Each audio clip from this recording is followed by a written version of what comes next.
Бүгін сіздермен біз осындай витаминге толы винегрет салатын жасайтын боламыз. Міндетті түрде жасап көріңіздер, дәмі деген енді керемет болып шығады. Бізге картоп, сәбіз және де қызылша қажет болады. Барлығын осылай кубик етіп турап алатын боламыз. Шамалап майдалау етіп турасаңыз пісуі жеңіл болады. Осылайша барлығын турап алып, тапамызға пергамент бумагасын төсеп, оған үстіне сәбізімізді, картопымызды және қызылшамызды салып шығатын боламыз. Салып болған соң бетіне бір қасық, үлкен қасықпен бір қасық майымызды осылайша құйып шығатын боламыз. Әдемі дәм беру үшін свекламызға, яғни қызылшамызға бір қасық қант сеуіп шығамыз, және де жарты шай қасық тұзымызды сәбізіміз бен картопымызға сеуіп шығатын боламыз.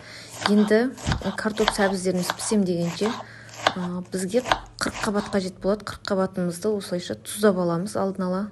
Осылай майда етіп турап, қасықтың ұшымен тұз және де жарты ас қасық қантымыз салып әбден араластыратын боламыз. Жақсылап араластырсаңыз 40 қабатымыз өлуі жақсы болады. Біздің свекла сәбіздеріміз пісем дегенше осылай тұздап қойсаңыз 40 қабатыңыз өліп әдемі болып тұрады. Енді бізге тұз алған қияр қажет болады. Тұз алған қиярымызды осылайша турап алатын боламыз. Бұл қиярды да майда кубик етіп турап шығамыз. Қиярымызда салатымызға әдемі дәм береді. Бұның қиярының құрамында да біраз витамин бар. Енді бізге консервідегі горох қажет болады. Горохымызды осылай дайындап алатын боламыз. Мінекей сәбіз картопымыз пісті. Осылайша бір ыдысқа барлығын салатын боламыз. Барлығын салып, енді оған туралып тұрған қиярымыз саламыз. Және де консервідегі горохымызды үлкен қасықпен 3 қасық салсақ жарайды.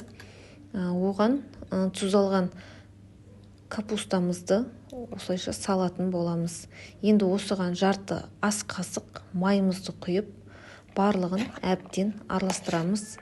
Міндетті түрде жасап көріңіздер. Осы салат дәмі деген керемет болып шығады.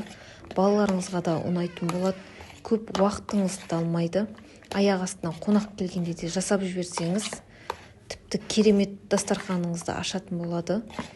Мінекей салатымыз дайын.